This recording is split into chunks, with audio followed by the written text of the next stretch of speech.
portion. Di kalidad kag madalong nga mga analisis sa pinakainit na balita sa bilog nga probinsya kag nasyon. Action Reports. Second portion. Patas kag balanse na komentaryo sa mga issues kag mga balita nga nagaapekto sa mga pumuluyo sa adlaw-adlaw nga tanan. Action Reports. Second portion. Upod sa veterano kag respetado nga komentarista. Action Fred Salanga. Karon nga adlaw, Lunes, pitsa 29 bulan sa Nobyembre, tuig 2021. Action Radio. Ano ang mga balita kag isyu nga atong talakayon para karon nga adlaw? Ginapanilagan, ginasandig sa pangamuyo ni Bongo kung dayunon o kung hindi ang plano magpapili presidente. DOH, pagsulod kuno sang bag-o nga variant sa pungsod, daw hindi malikawan. Disyembre na, katapusan nga adlaw buwas. Buno sa mga empleyado ginapaabot, syudad sa Bacolod do ginkasana, daw mabaton gid sa mga empleyado. Ining aton mga balita kag isyu, idulong sa aton sang di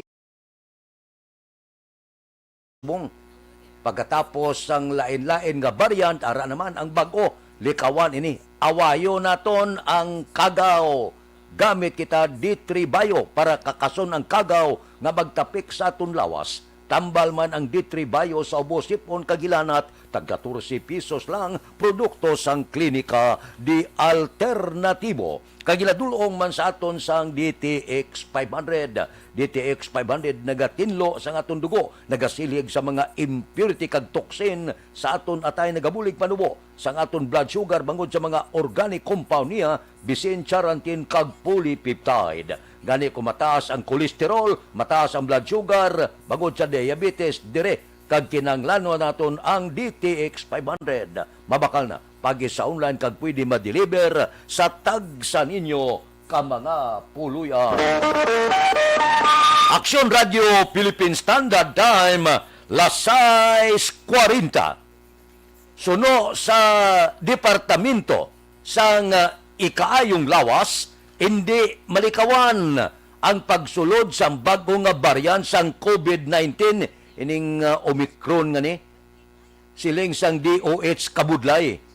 Kay suno kay DOH Director kahapon for Health Promotion Bureau Beverly Ho, imposible suno sa iya nga sirhan naton ang border tubtob San-O. Rason nga daw dako ang posibilidad nga makasulod ang bag-o nga variant sa pungsod Pilipinas. Ginihimplo niya pareho sang Delta variant, nakasulod man halos tanan nga parte sa kalibutan. So, ang pamangkot kung magsulod siya sa Pilipinas kay hindi mapunggan San-O. Kag ano ang dipinsa naton sining bag-o nga variant kani nga suno sa report makahalalit sobra pa sa Delta. Pwerte kuno ini.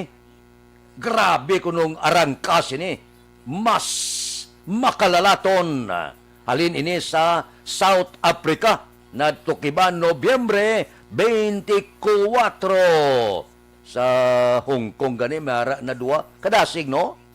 Nobyembre 24 siya natukiban dito sa South Africa. Gulpi lang inigo dua sa Hong Kong. Isa halin gid sa South Africa kag ang isa mismo sa hotel nga ginadayunan. Sining inigo man sang bag-o nga variant sang COVID. Amo ini nga may rason kita nga ining 3 kadlaw sugod subong pitsa 1 sa Disyembre kalitan ta ini.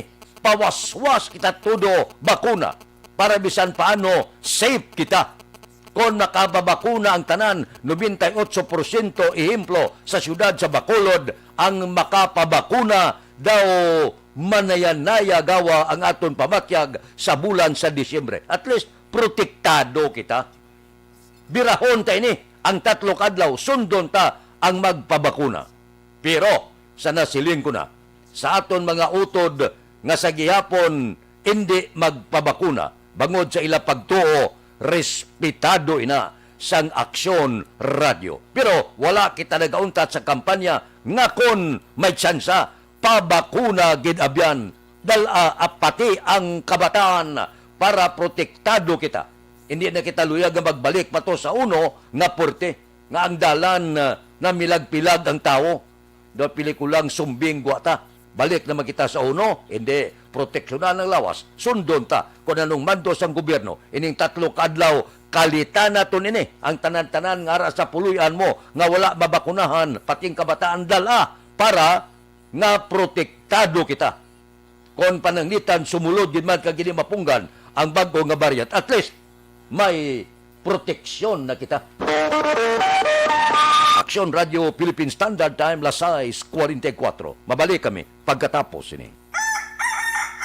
Ang elementary nga evacuation center na concerned baha man. Uy. Kasi tinagaman apat kumansaka ang tubig. Actually, ko po Di ba medyo mataas na ang tubig, so ginaulat natin nga pasiwala nga nag-traffic to or nag-traffic dito sa sulod ang continuous rain ang nag-isang sa factor sa pagsaka sa sining tubig sa subong. Hunyo 4, 2021, sang formal na ginanunsyo sa Pag-asa ang panahon sang tig-ululan o kon rainy season sa Pilipinas. Gani, ilauman ang maulan nga panahon umpisa subong tugtog Nobyembre 2021. Ang Pilipinas sa mayroon sang early warning system para mahibaluan ang lakat sang panahon. Gani, wala sang rason nga hindi kita makapreparar karon nga rainy season. Yari ang pila ka mga action tips nga dapat mo may baluan karon nga panahon sang tig-ululan. Kung nagapuyo sa lugar nga masami ginabaha, mag-monitor sa balita para sa anunsyo sang Pag-asa sa lakat sang panahon. Isa sa pinakapos nga pamaagi para malikawan nga magsulod ang baha sa balay, among paggamit sang sandbag. Ang sandbag ang isa kasakong nga may unod nga balas nga pwede ibutang sa pertahan o kung ginaagyan sang tubig para temporaryo nga makontrol ang pagsulod sang tubig sa inyong nga balay. Antes naman ng rainy season, dapat nakapreparar ka na sa pagkaon, flashlight, pito, kandila, hygiene kit, power bank, transistor radio, importante nga mga dokumento, kag iban pa nga kinahanglanon. Ini ang dapat isulod sa go bag nga dapat ibutang sa isa ka lugar nga mapus kuhaon sa tion nga kinahanglan nga mag-evacuate. Sa tion sa pagbaha dapat butangan sang tape ang saksakan sang mga outlet kag ibutang sa mga taas nga mga lugar ang appliances. Kunyara sa evacuation center, dapat man nga ipatuman ang minimum health protocol, face mask, face shield kag social distancing batok sa COVID-19.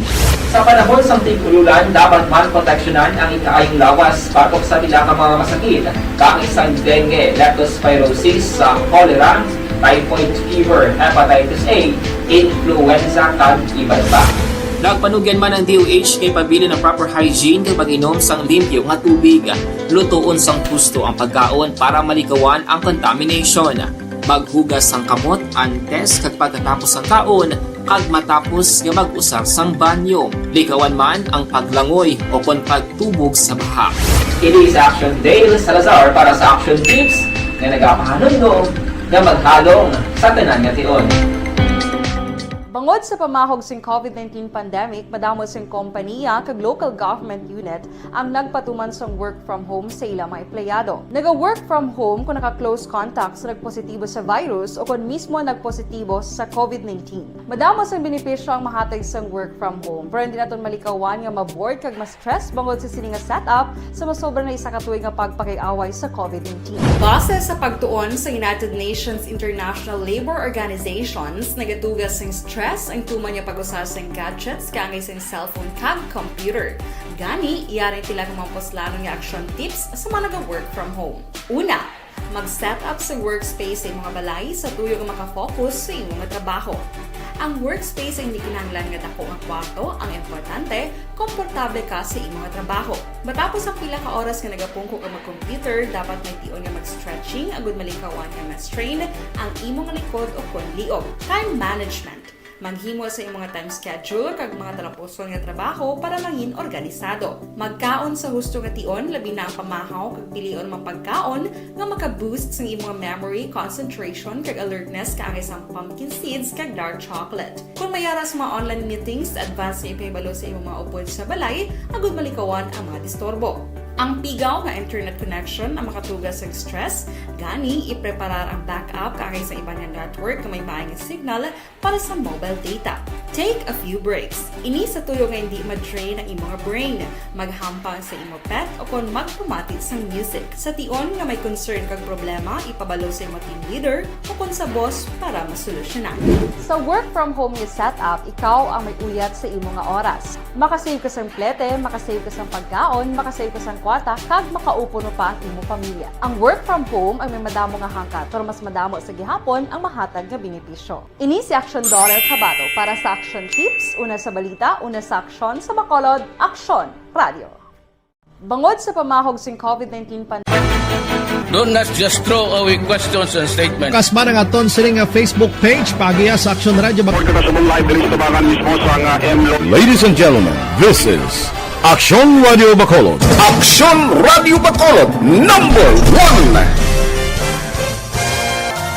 Nagpanguna ang Action Radio Bacolod sa pinakaulihing survey sang Nielsen nga kakuha sang commanding radio station share para sa fourth quarter sang tuig 2020. Kami nagapasalamat sa aton mga kaaksyon sa padayon nga pagsalig kag pagsuporta. DYEZ Action Radio Bacolod #1 with 40.10% radio station share. Number 2, Bombo Radio 38.70%. Number 3, RMN Bacolod 40. Action Radio Philippine Standard Time, lasay 50. Dusok butong, ginapangamuyo pa, gatangla pa sa langit si Bongo kung ano ang iya mangin desisyon. Kung bala, sigiyon ang pagpapili presidente o kung mag-withdraw sa iya kandidatura. Yung mabatian ta naman ang mga jingle ni Bongo, kanami man pamatian. Pero amo pa ni subong ang ginadulo dibatihan. Kung bala, sigihon niya ang pagpapili bilang kandidato sa pagka-presidente. Kay si Bongbong Marcos, hasta subong wala pa senador mo, ang bulo balita nga mga isyo, mga aligasyon, nga gahulat niya si Bongbong Marcos nga kung hindi magpapili si Bongo. Kaya man, kung magpapili si Bongo, isa sa mga senadorya, si Presidente Rodrigo Duterte. Ginahulat niya sa grupo ni Bongbong kag ni Sara nga kung mag-isol ka mag-withdraw si Bongo, kuhaon nila senador sa ilalinyada si Presidente Rodrigo Duterte agod magbakod pagid ang ila sini partido politikal.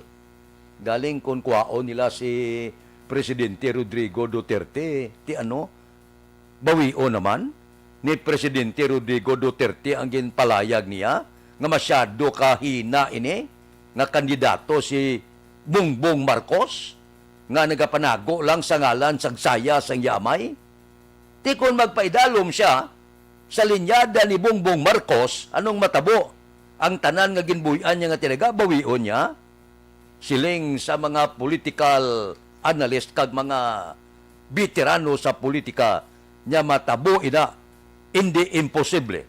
Kag kung matabo ina, mahambal si Presidente Rodrigo Duterte,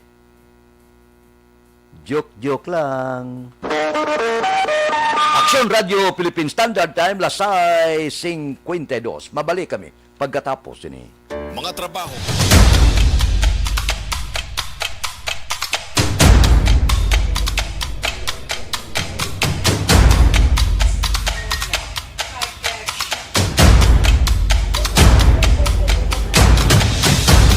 Isa kadako nga pagpanghangkat sa kabuhi sang kada persona ang ipabilin ang iya panindugan sa kabuhi.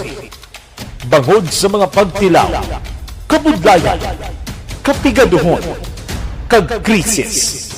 Madamo ang nagbuya sang ila panindugan sa kabuhi. Tama na! Parang awan nyo na!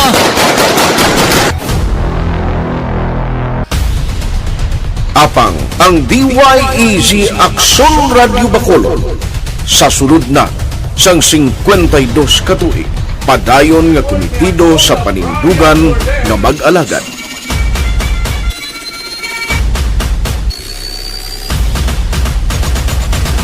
Aksyon Radio Bacolod, 52 katuig na nga mabinungahon sa pagtuman sang panindugan nga magtulong sang matuod nga serbisyo publiko, balita kag kalingawan sa radyo.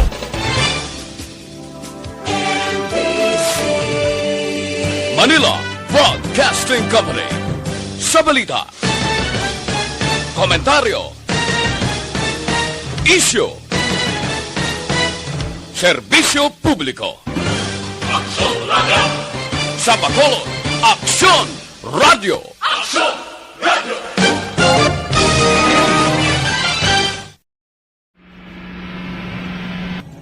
Sa aton mga tagpalamati, liwat naman kami magadulong sa inyo sa mga Sa sulod sang 5 kadekada, humalin sa tuig na naangkon sang pungso ng hirwayan gikan sa kamot sa mga mapigos nga nasyon. Kita sa gihapon ang nagaugyon, kahapon subong kag sa palaabuton.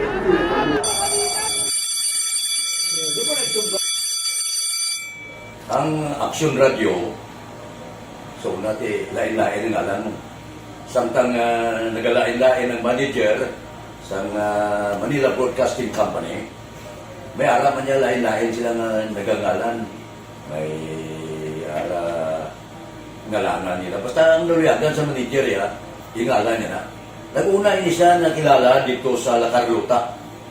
Pagkatapos, yung sa Ilod sa Bacolod, amo na nagtulukaw na ang nagkalain-lain ng mga manager, Boy Robles, ara si Connie po, ang naging manager, si Rani Anggayo, si Johnny Bere, si JJ Ocampo, kag subong si Miss Nuna Di Maala Magbanwa.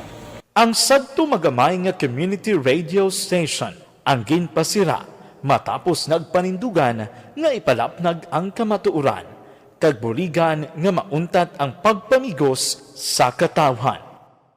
Ang DYEZ actually, Action Radio, karon sa una nag-start din siya as a music station. This is the first music station with the Ciudad sa Bacolod. When it was launched in 1969, it was a music station, pero dito nakilala to damo din yung mga sikat na DJ at that time. Sa 1986 or 87, ang Action Radio, because of the entry sa mga FM stations, nag-amat-amat na nag-decide to transform itself into a news and public affairs station. That's why yung name naman amat ang sulod. Ako started as a news writer. So, dito na nag-start sa mga 86-87 ang news and public affairs sa Action Radio Bacolod.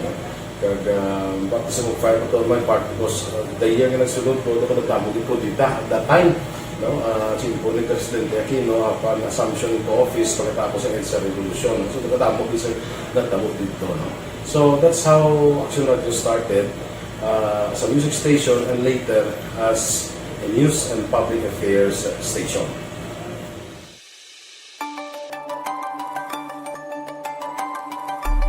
Sa sulod na sang 52 katuig, nagapabilin nga komitido ang Aksyon Radio Bacolod nga tumanon ang mga pasalig sa publiko nga maghatag sa mga balita nga may basihan, matuod nga impormasyon, komentaryo nga wala sang ginadampigan. Lapnagon nga serbisyo publiko kag patas nga talakayan sa kahanginan. Because as a reporter, it is always our commitment to be honest, especially sa paghatag sa impormasyon sa mga tao, kay man kalabanan sa mga tao subong ang Sunod guys yo. or salin sa muna ang mga tao naga-rely gid sa impormasyon na ginahatag sa mga media people. So that is my commitment nga mangin tampad sa serbisyo. Ang balita nga mabatian sa DYEZ Aksyon Radio Bacolod ang nagaagi sa maidid nga pag-usisa kag pagtipon sang impormasyon. Lamang masiguro nga ang mabaton nga impormasyon sa publiko ang matuod kag wala sang may ginapasino. Ginahimo sa Aksyon Radio ang pagbalita, gina-follow up, ginakadtuan, personal para mahibaluan kung anano ang kaundan sang balita, kung matuod kag hindi nga balita. Dira mahibaluan sa amon nga mga tagpalamati ang factual kag may basihan nga balita para sa aton sini nga mga kaaksyon. Sa piyak sa ngamat-amat nga pag-init pensyonado ang inyo sini 13th month, mabato ninyo sa nauna nga simana sa bulan sang Disyembre. Mayo man niya. Bisan ibakal na lang mamabla sa mga senior citizen. Kinanglan man nila ini para nga ibakal mapamaskwa sila mga apo it iban pa. Ang bonus amo ni ginapaabot sang tanan. Ti ang Bacolod, ang sanggo niya panglunsod, ang 35 milyones nga appropriation ordinance para sa collective negotiating agreement o konse ini bonus oy aprobado na sa final reading sang konseho. Sulo kapon kay Councilor Cindy Ruas, chairman sang Committee on Finance and Appropriation, ang pagpasar sang among ordinance sa base sa pangabay ni Bacolod Mayor Ebilio Leonardia. Ang ila gani nga performance-based bonus sa kwalipikado ng empleyado, nagligad pa to ya, nga mga sinimana nagtupa na. Kinanglanon ini sang aton sini mga empleyado. Ako ya, kung pasugtan lang ko, kung di maglabag sa layi, abe, ining aton mga job order, kung ako tagaan ko niya mo, no? Nang extra lang bala nga daw pasalamat sa ilang serbisyo, kaya hindi madala ang mga job order mo. Pero depende lang ina kung may sulo-sobra nga kwarta ang syudad. Kung mataga-tagaan man, bisan paano, makabatsyag man kalipay bala, ang mga job order, nagserbisyo man ini sila, nagtrabaho man ini sila, galing kay matinabutang sa layig, nga wala sila masakop sa mga bonus. Kwan na lang ina, inisyatibo na lang ina sang aton mga opisyal sa banwa kag syudad nga mga GO naton bisan paano lipayon taman sa bulan sang Disyembre. Kon pila depende ina sa ihatag sang banwa, probinsya kag syudad. Action Radio Philippine Standard Time, Las City. Babalik kami pagkatapos. Ang away sa politika. Ito po, tatandaan nyo, kasi itataga po natin ito sa bato. The last man standing is a woman. Padayon nga nagapanindugan ang Aksyon Radyo Bacolod nga patas sa pagdalas ng balita. Ginhawat ang himo sa mga health protocols. You cannot treat Bacolod as an island. It is part of Negros Occidental. It is part of Negros Island and it's part of the Philippines. Ang problema kita. So let us avoid something like that again. Kinahanglan maapilar ko sa gihapon sa inyo sa pagsunod strictly sa aton mga health protocols. Masobra na 5 kadekada, wala na ikuan ang pangalan sang DYEZ. Aksyon Radyo Bacolod, kag padayon nga ginasaligan sang minilyon nga tagpanamati sa isla sang Negros. So, ako as a member sa Action Radio family, that's been my principle ever since. No? Kaya kinanglan ang mga informasyon na ato ginapagawa sa tao are credible and legitimate. No? Kaya muna ato main responsibility as a broadcaster. No? Kaya ang ato responsibility is to inform, to educate, and to entertain. Now, parang mahimo na ito rin we should be very credible and magpagawa lang sa mga legitimate na mga information. That is why ang Action Radio ever since nag-aaway kasi sila tawag ng fake news lang because we want to give credible information, truthful information sa aton nga mga listeners. So that is our commitment sa aton nga mga listeners nga we will serve you in the most credible manner kag pinaka-legitimate nga mga information nga kinahanglan ninyo sa inyo sining adlaw-adlaw nga pambuhi. No? So, kami dire sa Action Radio, that is our commitment to give you, to inform, to educate you, and to entertain you sa among sining masaragan. Ang pagdulong sang informasyon isa ka commitment para sa aton sining mga tagpalamati ang matutuod nga balita. Kay kung hindi matuod nga balita, wala man sang dapat nga balita. Dapat ang balita gid nga para gid sa aton sining mga kauturan.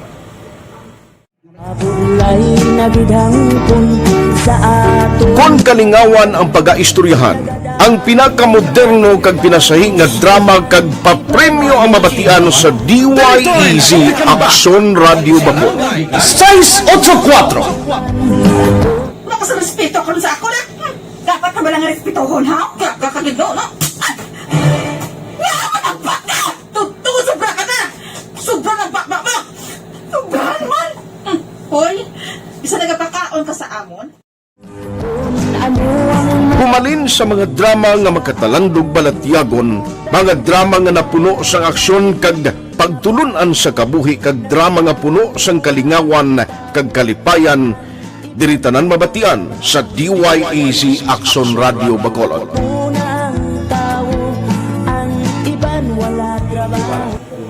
I think relevance sang story, pangmasa, and down to earth. Kaya makita mo subong mas yun siya relevant yakatabo subong ang panahon. Jack Balaan could be you, could be other people. Kag sa ato kasilingan makita mo ang iya karakter. Kag ina siya magsinika nga Jack Balaan Virador, aral na sila sa palibot natin. So we create this story out of those stories.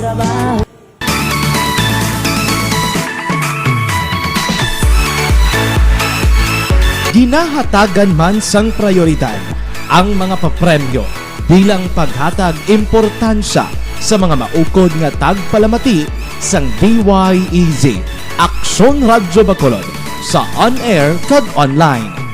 Ini ang isa sa mga pamaagi agod mapalabot ang pagpasalamat sa mga tagpalamati nga padayog ginagasakdag sa istasyon nga nangin kabahin na sang ilang matag adlaw nga pagpangabuhi. Sa Universal sa ARV ato mo lang 500 pesos po lahat kag manawag lang station sa imo.